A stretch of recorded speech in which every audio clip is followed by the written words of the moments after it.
Christmas എന്ന് പറഞ്ഞാൽ നമ്മുടെ ബാല്യം, ഏതൊരു കാഴ്ചയും അനുഭൂതിയും ഓർമ്മകളും നമ്മുടെ ബാല്യവുമായി ബന്ധപ്പെട്ടായിരിക്കുമല്ലോ എപ്പോഴും.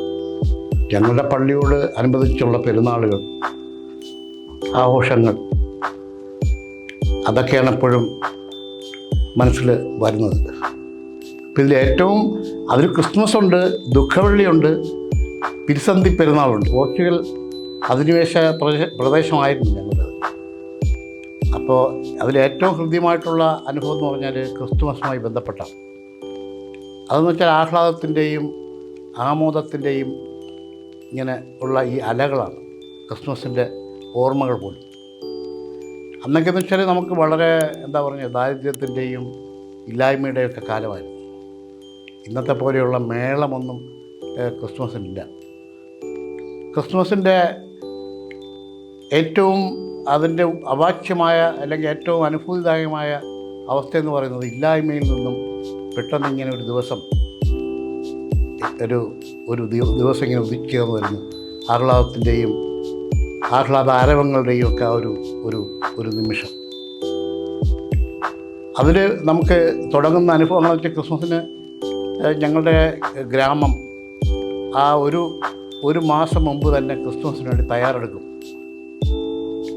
എൻ്റെയൊക്കെ ഓർമ്മ തെളിയുമ്പോൾ തന്നെ ക്രിസ്തുമസുമായിട്ട് ബന്ധപ്പെട്ട് ജയ്ഹിന്ദ് വായനശാല എന്ന് പറഞ്ഞാൽ ഞങ്ങളുടെ സാംസ്കാരിക സ്ഥാപനം, അതിപ്പോൾ 79ാം വാർഷികം ആഘോഷിക്കുക.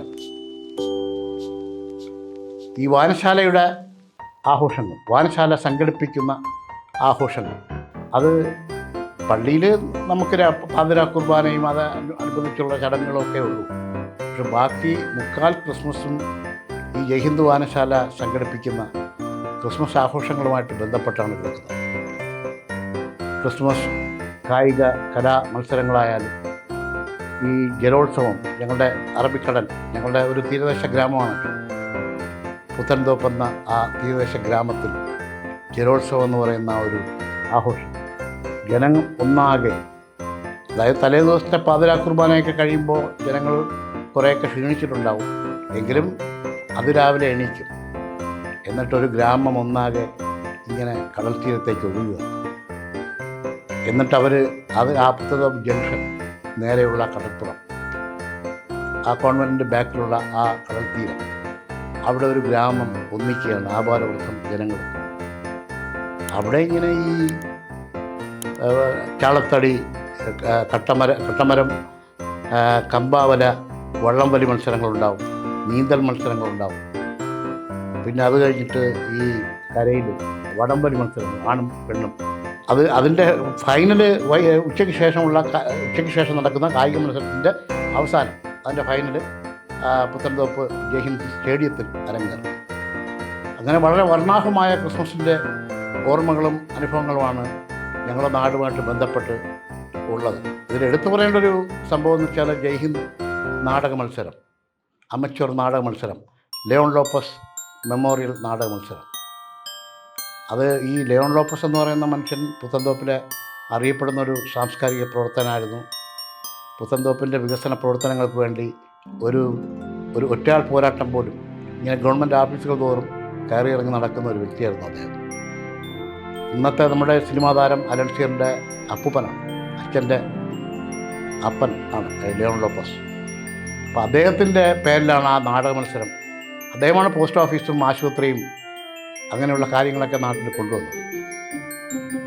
അപ്പോൾ അദ്ദേഹത്തിൻ്റെ പേരിലായിരുന്നു, അദ്ദേഹത്തിൻ്റെ ബന്ധുക്കൾ ആരോ പിൽക്കാലത്ത് സംഭാവന ചെയ്ത ലിയോൺ ലോപ്പസ് മെമ്മോറിയൽ ട്രോഫി ആയി. അത് നാടക മത്സരത്തിൻ്റെ വിജയികൾക്ക് പിന്നെ ക്യാഷ് പ്രൈസ്.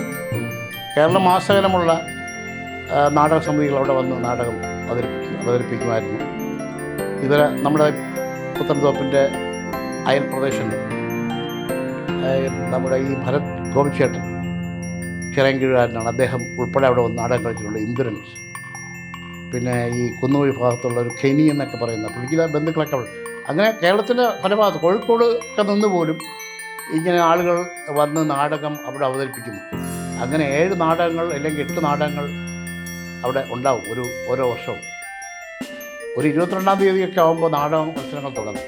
അവിടെ നിന്നാണ് ആഘോഷങ്ങൾ തുടങ്ങുന്നത്. പിന്നെ മാരത്തോൺ മത്സരം, അത് കഴിഞ്ഞിട്ട് ഈ ക്രിസ്മസ് കലാകായിക മത്സരങ്ങൾ നടക്കും. 24-ാം തീയതി പാതിരാ കുർബാന, 25-ന് ജലോത്സവം.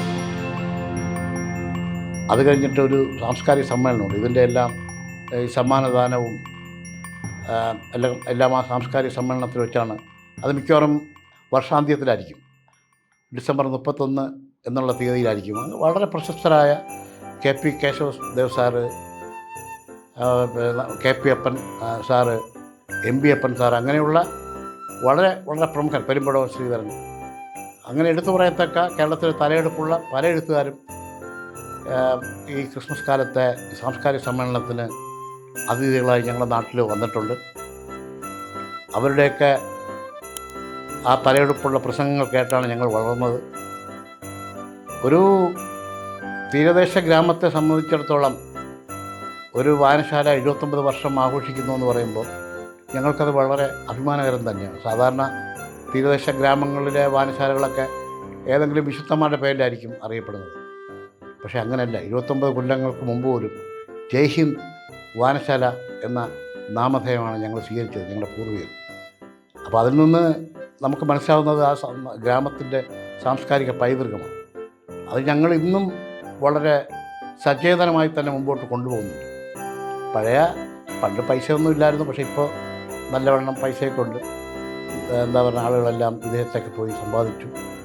പക്ഷെ അവരാരും അതിൻ്റേതായ ഒരു മേന്മയിൽ നടിക്കുന്നില്ല. വായനശാല നിലനിൽക്കുമ്പോൾ അവർ അവിടെ വരികയും അത് സംഭാവനകൾ നൽകുകയും മികച്ച കലാപരിപാടികൾ പ്രവർത്തനങ്ങൾ നടത്താൻ അവർ സഹായിക്കുകയും ചെയ്തുകൊണ്ടിരിക്കുന്നുണ്ട്.